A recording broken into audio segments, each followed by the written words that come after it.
Hello everyone, my name is Nikita and this is Dharma Station, and in this video I want to talk about non-duality.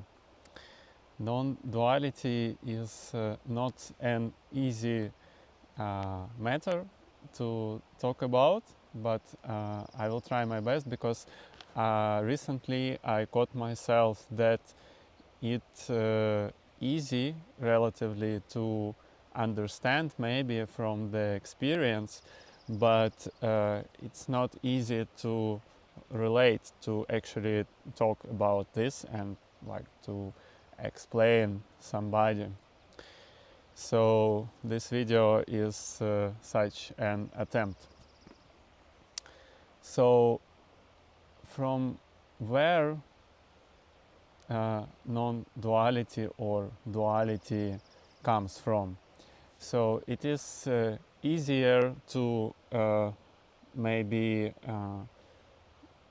tell about the things which are dual, for example, the concepts which are dual, and to show on example because this is actually the quality of our mind, how we perceive the reality. So we divide things into good and bad, into good and evil, and so on. But this is not the reality itself, but it's only like our quality of how we perceive the reality.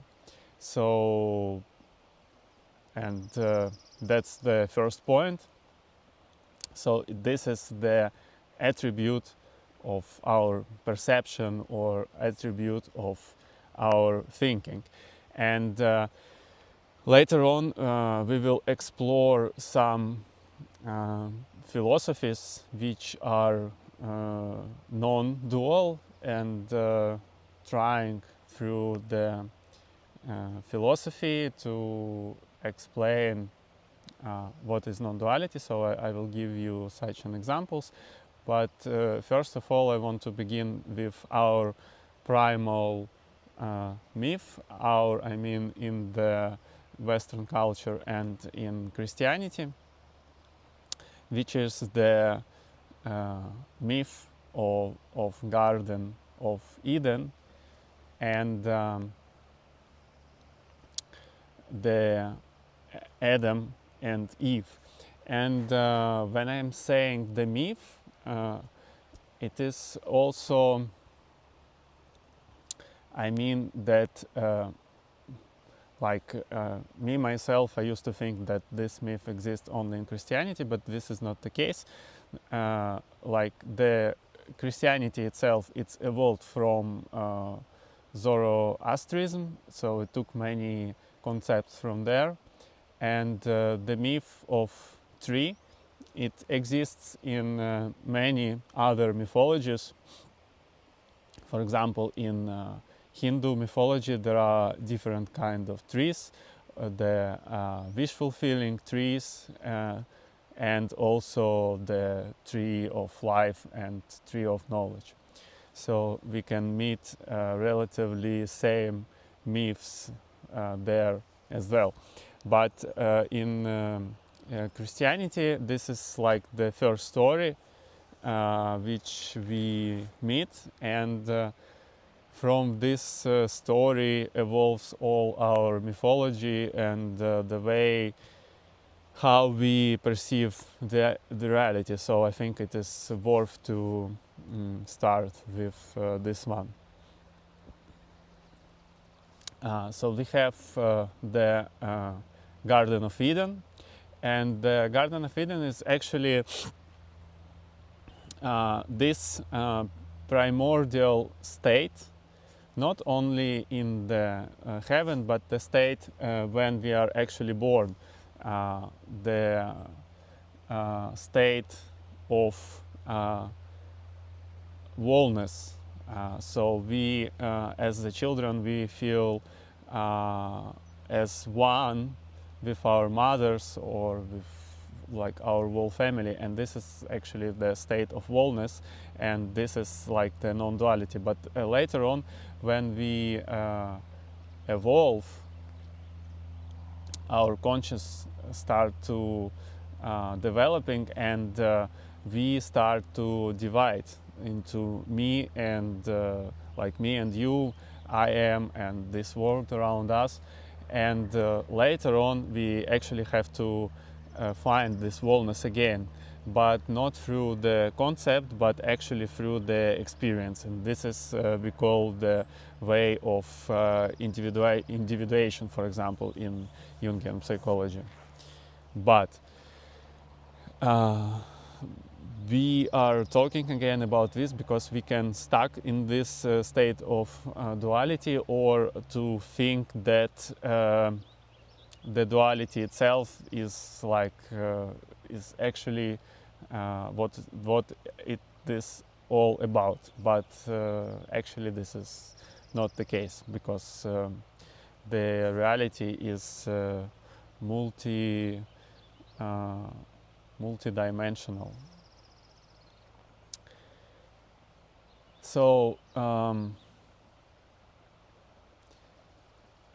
coming back to the tree of knowledge. So the Eve tempted Adam to eat the fruit from the tree, and after the God expelled humans from the paradise, and the access to paradise was denied by the cherubim with a flaming sword. And we usually see this story in the negative context, and I think this is the main misinterpretation of this story in our let's say civilization. Because first of all, we associate women with the evil and the sin, because it was because of her. And also, like when we proceeding further, like if we start to explore the Christianity further, there is no actually the representation of the goddess of the feminine in our culture. And you may ask, what, who cares, like why do we need it, like you know, these kind of things. So like, just to mention, like our God is male, Savior also male, and our priests are male, and as you can see, we are living in the patriarchal world.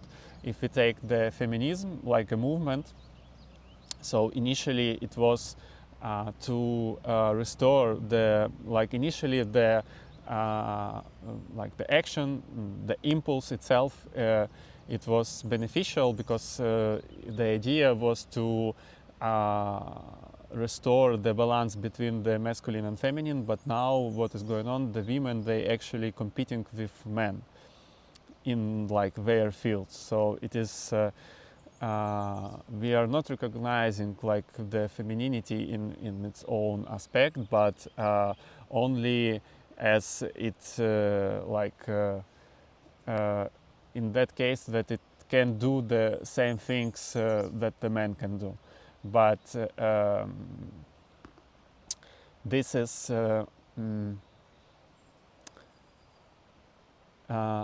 this interpretation, or the way of thinking, is not recognizing the femininity in its own divine aspect, and like the necessary aspect of the being itself, not speaking only about the divinity.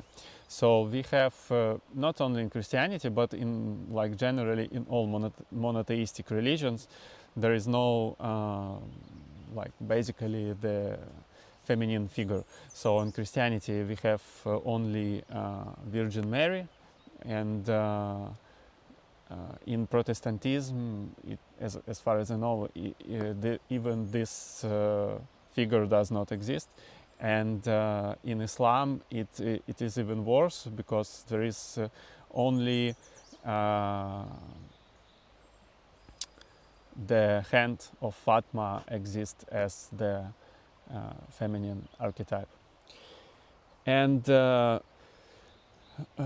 because we don't have the feminine archetypal figures, the women are struggling with their identification with like to whom they can project their inner world for like successful developing the inner growth. But it's not only related to the women, but for men as well, because psychologically we all androgynous. So we have our masculine part and we have our feminine part.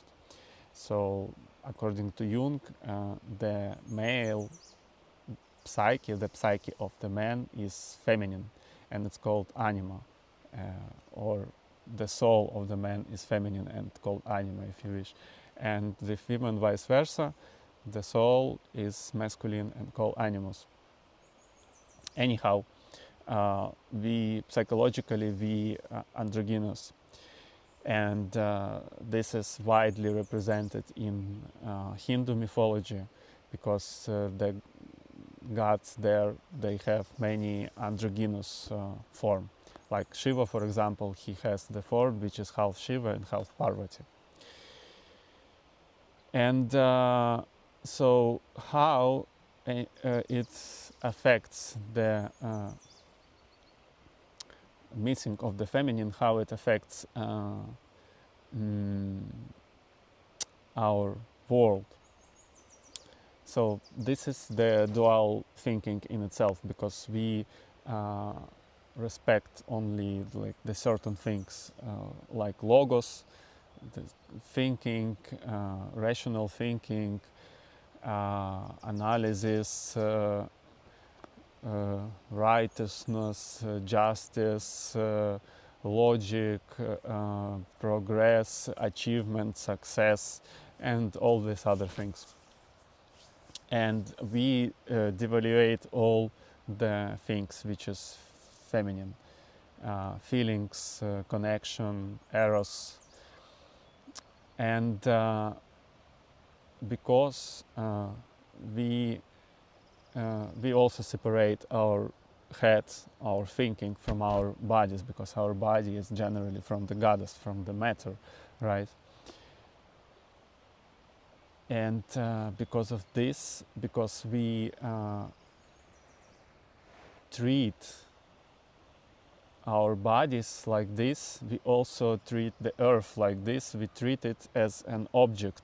So all our civilization is based on the fact that the earth is the passive object upon which we can act upon, so extract the resources with no thinking of consequences, what will happen next. So we just extract resources and with linear model of economy produce some shit which will waste the planet, and like that's it, to make like some profit. And so this is what it's all about. And we destroyed the ecosystems which were formed for millions of years, because we don't have the, so we can rationalize this, right?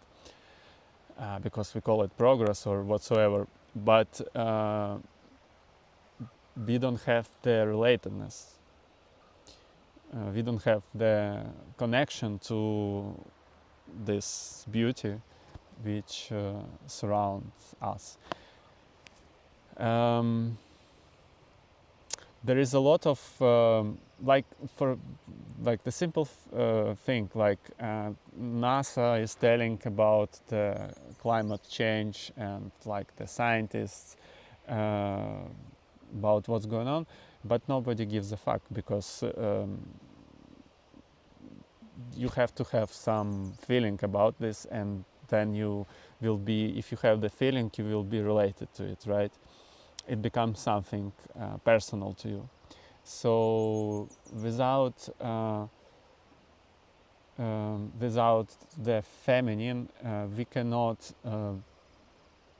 build what we want to call a new world or better world or whatsoever we want to call it.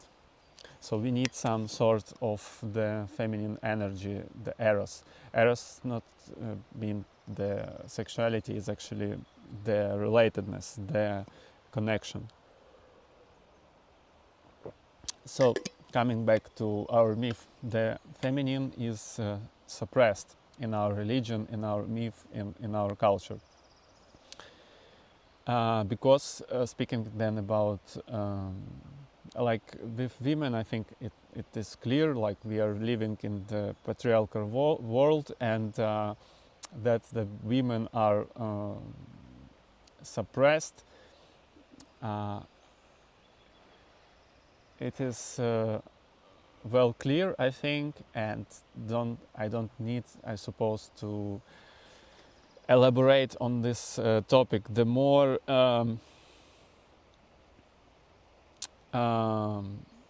what is not, I think, understood it is that the men themselves are also suffering from that, even maybe they don't know about this, because so is our soul, the anima is feminine, and because of that, most of the people, they do what they do in life only because of competition,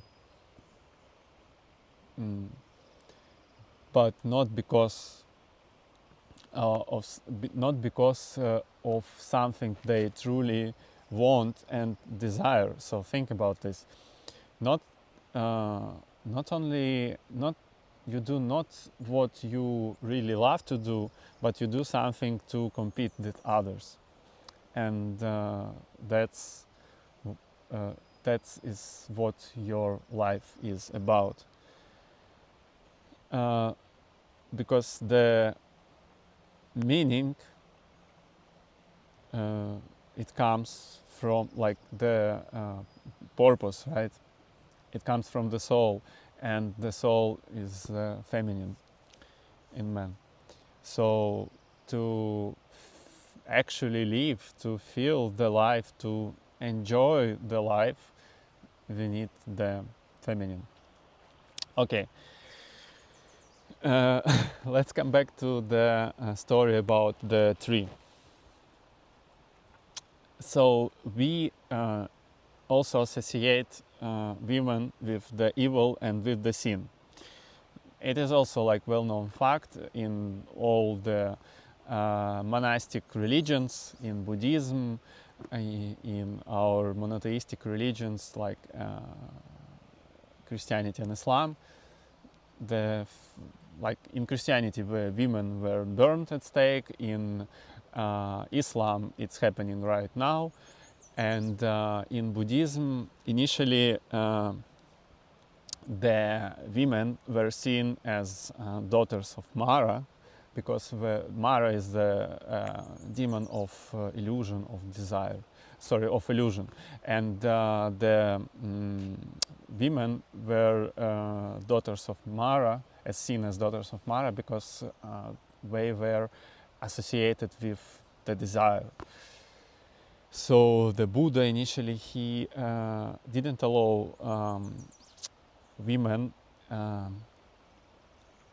to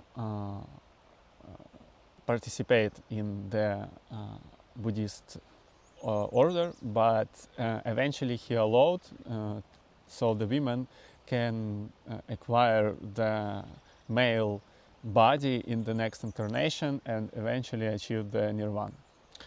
And also when his mother of Buddha was suffering about his father's death, he also realized that women can suffer. Strange, yeah. And the feminine found its presence as the goddess of Tara in Buddhism. So the Eve is associated with the sin, but we need to also look what to the symbols. Uh, what is the symbol of the snake? What it actually symbolizes? Because we call it a devil. But what is the devil? It is evil, right? So the thing is, these concepts, good and evil, they are relative. They are not absolute. There is no such a thing as absolute good or absolute evil. It is dependent on the observer, let's say. It's who is speaking in what context and in what situation. So when we call, it is not very clear what is the devil and what is the evil, right? Because like the whole medieval propaganda, was built on this not defined things. Everything not appropriate to this epoch was called devil, the devil and the evil, right?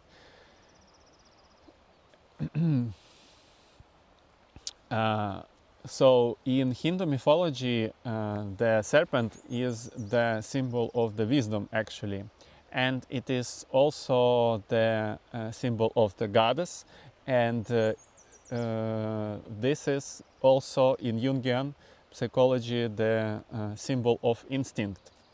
So what we have, the devil is the goddess, the feminine, and the devil is the instinct. So we suppress our instincts. And also the women were generally more in contact with their instincts, and the male, they are more with their head.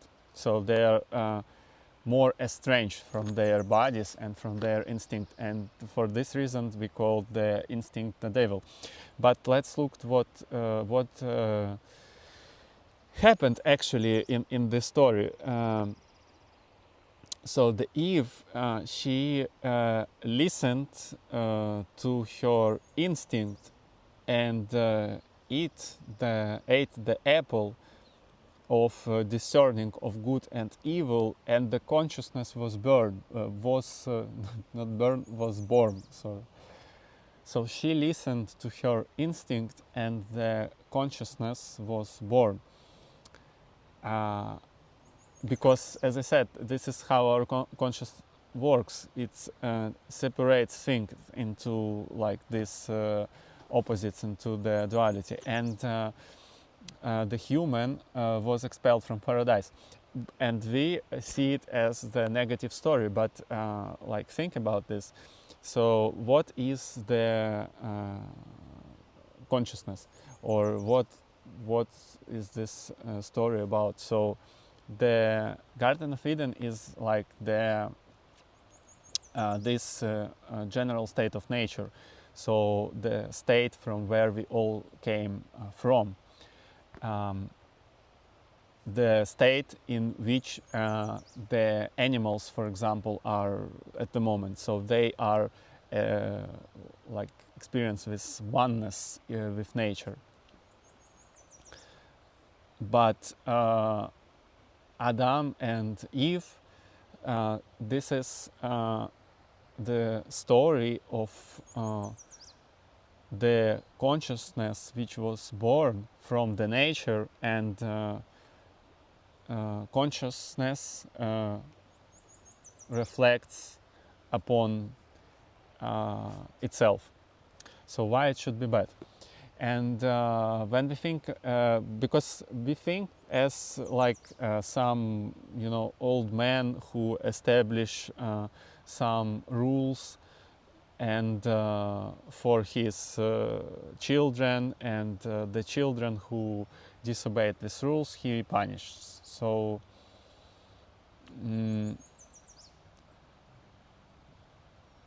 and because the if disobeyed the rules, we think of her as the evil. So the rules, the concept of rules, is the like human conception itself, and it's like male conception, and there is no like such thing actually in nature, right? And another thing, if there are rules in the in the Garden of Eden, that means that humans there, they actually were not free, because what happened, they gained a free will. And maybe because we are so afraid of this free will, of this independence, that's why we and we want to come back to this source, you know, of the mother's womb. We see it as negative, because we don't like, I mean, we are afraid of this independency, of this responsibility of our life.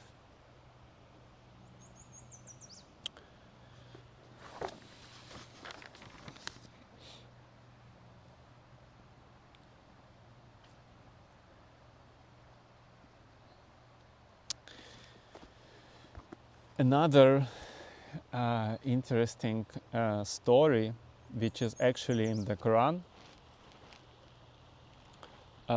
which says that humans are actually superior to the angels.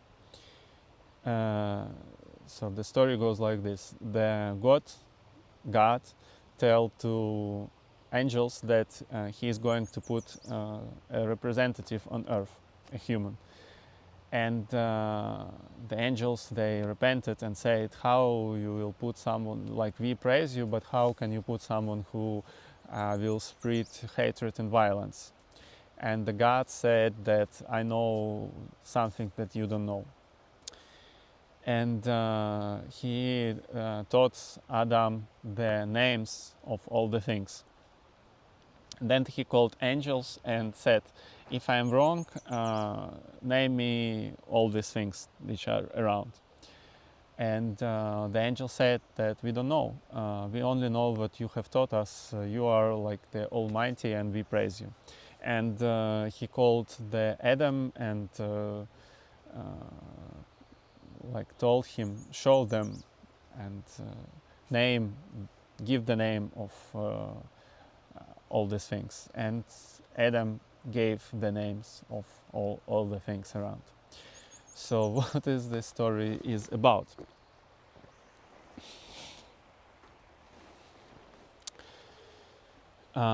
So the naming is the act associated with language, vibration, and imagination. So it is the act of bringing the things into the consciousness, into the awareness. So we have this ability, and the angels apparently have not, because they are also in the state of oneness with God. Also, they don't have the separate will, because as we know, the angels are the messengers of God, are the messengers of His will. But we human beings have the will. And when he says that he knows something that you do not know, to the angels it means that the humans, they have the potential for the they have this aspect of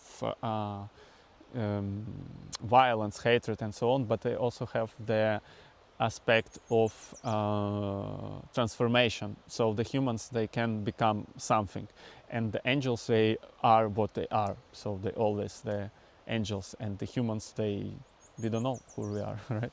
But we are becoming something. Also,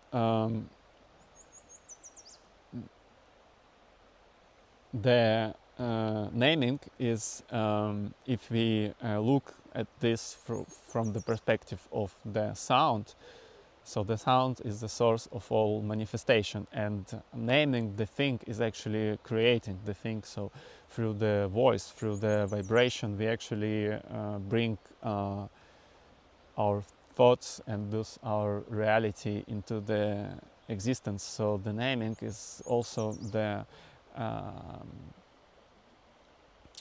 way of creation, because at the beginning was the logos, right? At the beginning was the word. So we can name the things.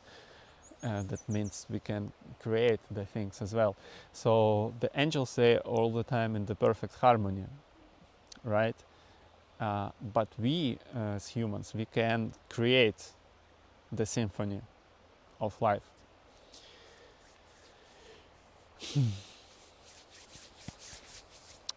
Okay, I will look what's next.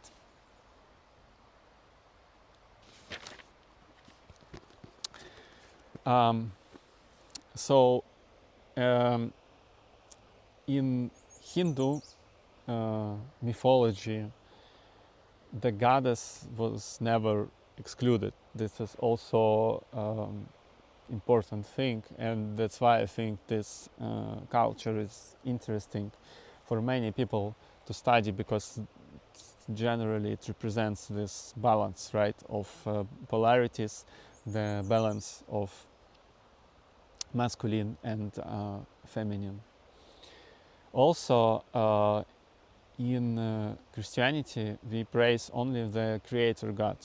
But in Hindu, there is a Trimurti of Brahma, Vishnu, and Shiva, where Brahma is the creator, Vishnu is actually this center or the balance, and the Shiva is the destruction.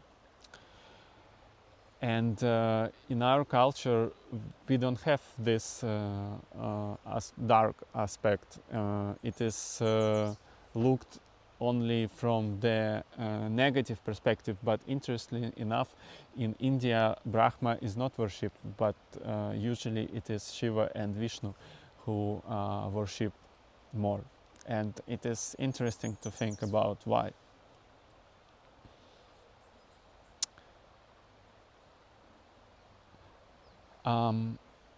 I would also want to mention others philosophies which are dual, so it would be easier maybe to understand. Yoga, as strange as it may seem, has also mostly the dual philosophy, which is based on philosophy of Samkhya, where the Purusha, the spirit, and the Prakriti, nature, are seen as the separate entities, and the suffering comes because we associate with Prakriti. So it is very much similar to our actually Western and Christian thinking, and maybe that's why yoga became so popular. Um, so yoga, which is based on the Yoga Sutras of Patanjali, generally it's the goal of renunciation from the body and returning to the source. So same like in Buddhism, it shows you how not to suffer, but you are not also not living.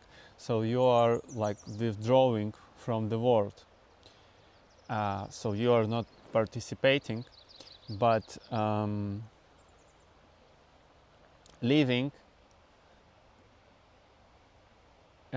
is participating in the reality requires the energy, and the energy is actually the feminine, because, for example, in Tantra, energy is Shakti, and the consciousness is Shiva. And from physics, we also know that the energy can be converted to the matter, and matter is the energy. So there is, in quantum physics, there is no actually already the difference between the matter and energy, right? So we can assume that this is the same thing, and generally matter related with the mother, with the mother, with the earth, so with the goddess. And from the Hindu lore, we know that the energy is Shakti, is the goddess. So it is in Tantra where Shiva and Shakti, energy and consciousness, where they are united. So same, we find the same idea in the philosophy of Upanishads. So everything is an indivisible Brahman. And also, actually, one thing about the Christianity, so the idea of the oneness of the unity is much older than the Christianity, and we can find it in many other, for example, in Greek culture there is the philosopher Parmenides who discussed this oneness, and we can find this in the Dialogues of Plato. And in the Upanishads there is the Brahman, indivisible. But the problem with our monotheistic religions, we are interpreting that there is only the one God, and this is like the one only ours, you know. And this is also like very masculine type of thinking to prove, you know, some truth, and this is only my truth and only my way of seeing, and this is the only picture of the reality. And the thing about oneness, that it is the one, but not as like me seeing, you know. It is just one, it is undivided. And what this actually means, it is better to explain through the tantric philosophy, where we have Shiva and again the Shakti. So it means that the consciousness and energy, they are not separated. So we think of that only we as human beings has the consciousness, but this is maybe contradicts to the story which we discussed about the Garden of Eden. But again, there is not only one truth. We need to expand our imagination, our consciousness, to integrate the multiple truths. So according to Vedanta, which is philosophy of Upanishad, and the Tantra, everything is the Brahman. So this stone, these trees, this river, me, you, and so on. And if you look at this from the tantric perspective, so everything, and also actually from the shamanic, everything has the consciousness. So the animal, the bird, the tree, but only different type of consciousness, and let's say we are like experience the world differently, but everything is the Shiva and Shakti, which are non-divisible, and everything is their Brahman. So this is like about what it is, non-duality or oneness or wholeness. Another philosophy which is dual is the Cartesian dualism in European culture, which had very big influence on our medicine, and still the like many discoveries, let's say, or other concepts, Easterns, right? They are unnoticed. Even the discoveries maybe of the Jung. So what I mean is that the conventional biomedicine is still separates human being into various, like containers, and it separates his head from his body, and it still doesn't want to see the human being as a whole. So the Cartesian dualism is the division of the mind and the body. So same like Samkhya philosophy in yoga is basically the same thing.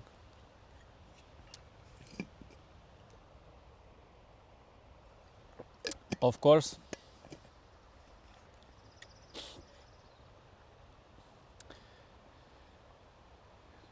the very interesting philosophy of Taoism, which is also the philosophy of unity. Sorry, I'll drink some water because speak already 40 minutes and it's becoming really hard to speak.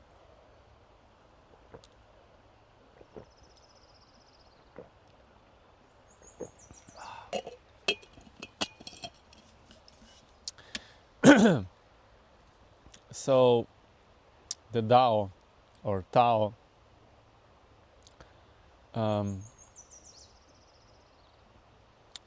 Tao is undefinable source from where everything was born. So Tao produced one, one produced two, two produced three, and three produced 10,000 things. So what does it mean? Tao is the source. Again, it is maybe equal to what we can call the Brahman or Shiva Shakti in Vedanta and Tantra. One is the unity. Two is polarity, the yin and yang.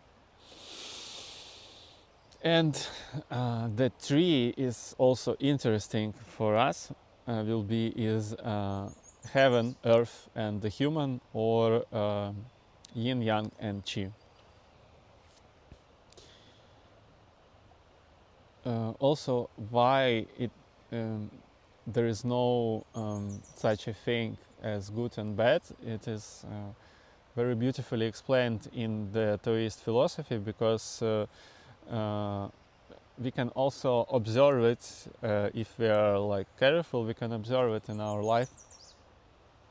So if you imagine the circle of yin and yang, the black half moon contains a white dot, and vice versa. The white half moon contains the black dot. So that means that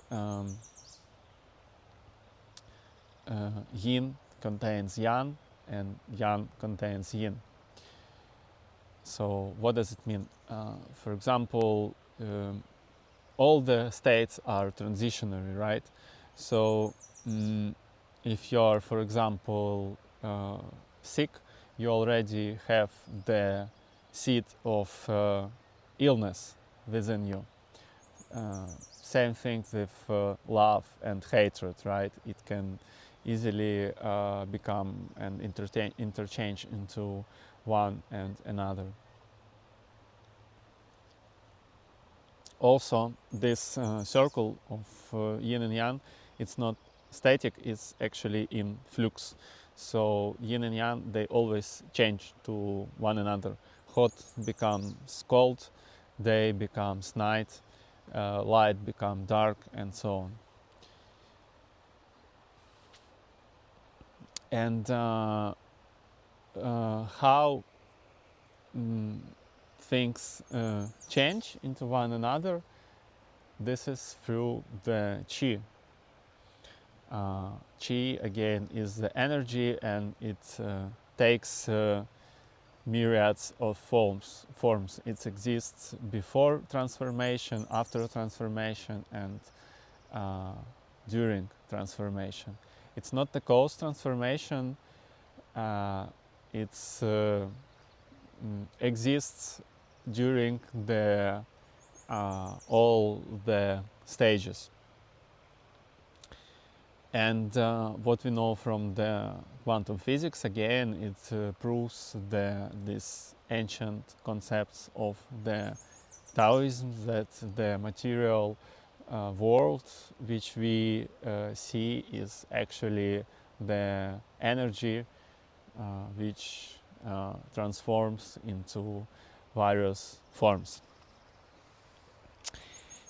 And this is three, right? And also heaven, earth, and the human. This is also interesting thing, which shows that this is our purpose as human beings, to integrate the heaven and the earth. So we have these polarities in us.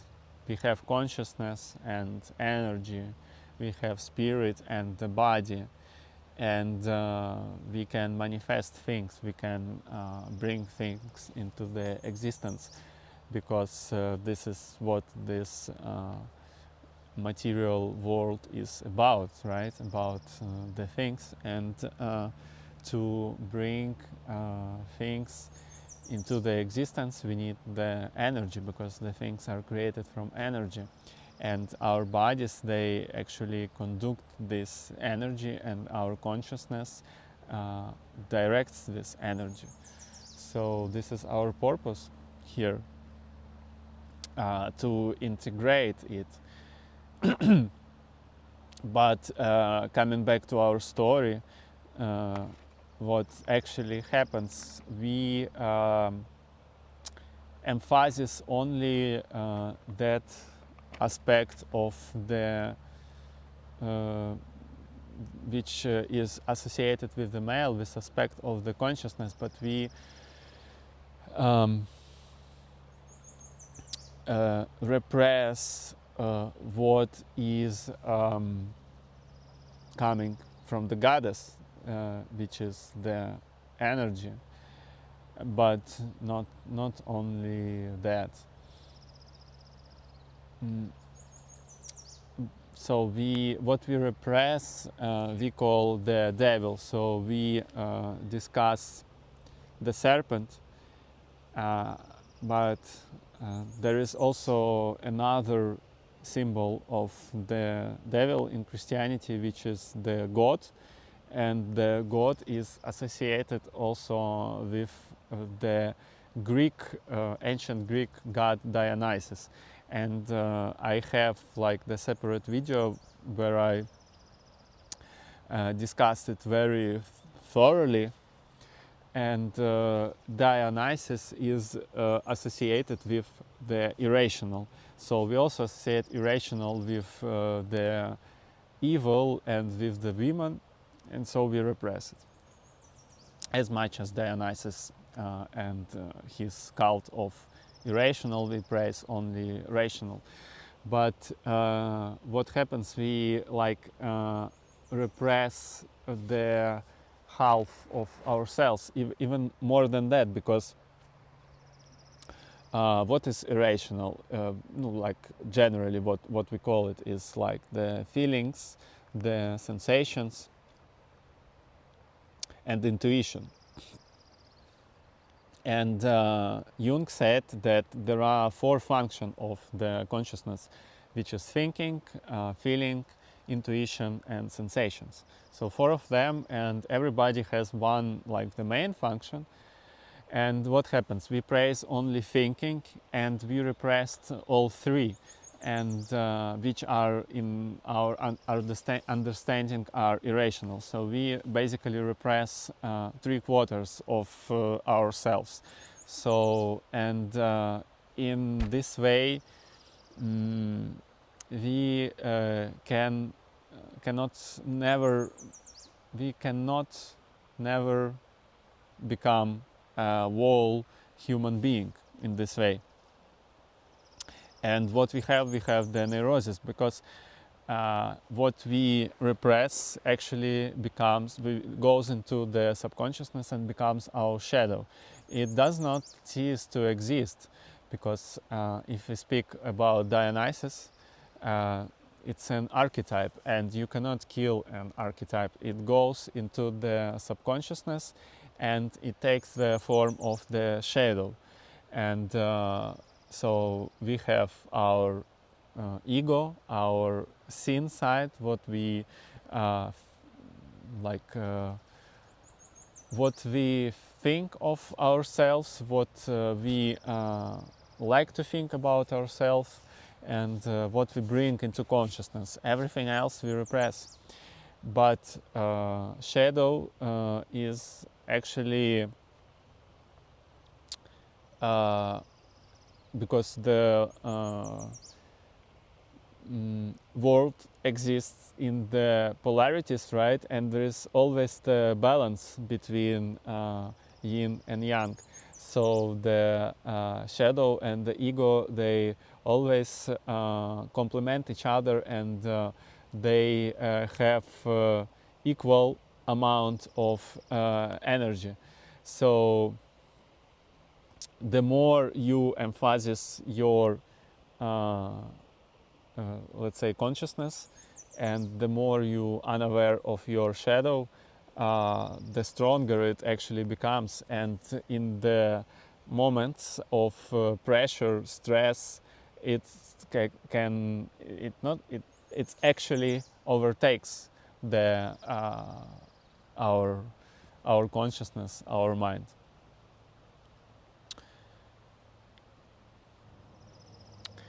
Yeah. Also,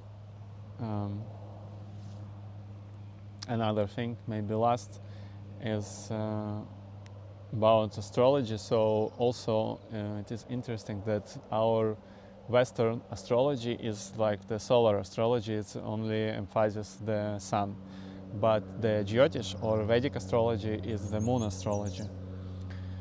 And our culture in general, it's emphasizes the sun aspect of life. Again, this what is visible, sun, competition, achievements.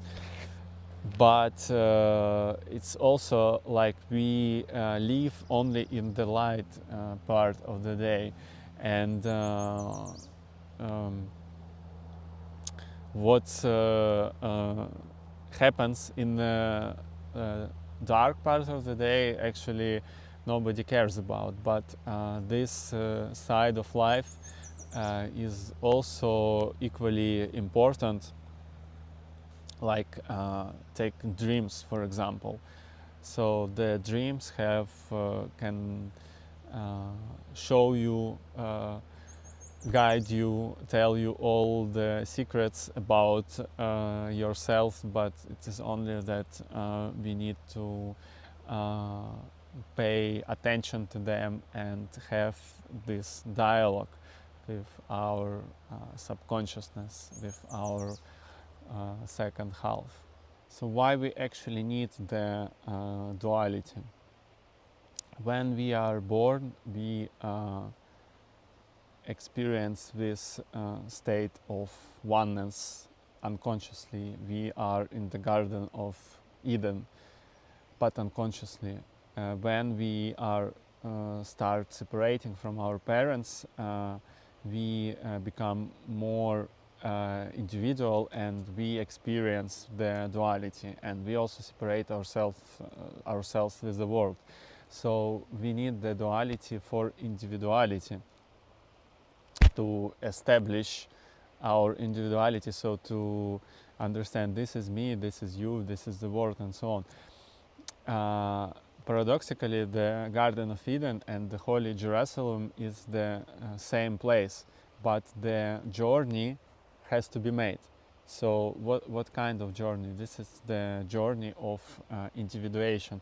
So initially we experience this wholeness, this unity, this oneness unconsciously, but at the end of the journey, or better to say during the journey, we experience this oneness already consciously.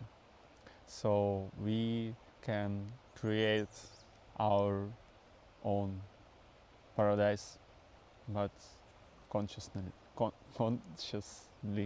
consciously. Okay. I hope this video was interesting, useful maybe for you. If you have any questions, just drop some comments, and I will see you in the next one. Bye.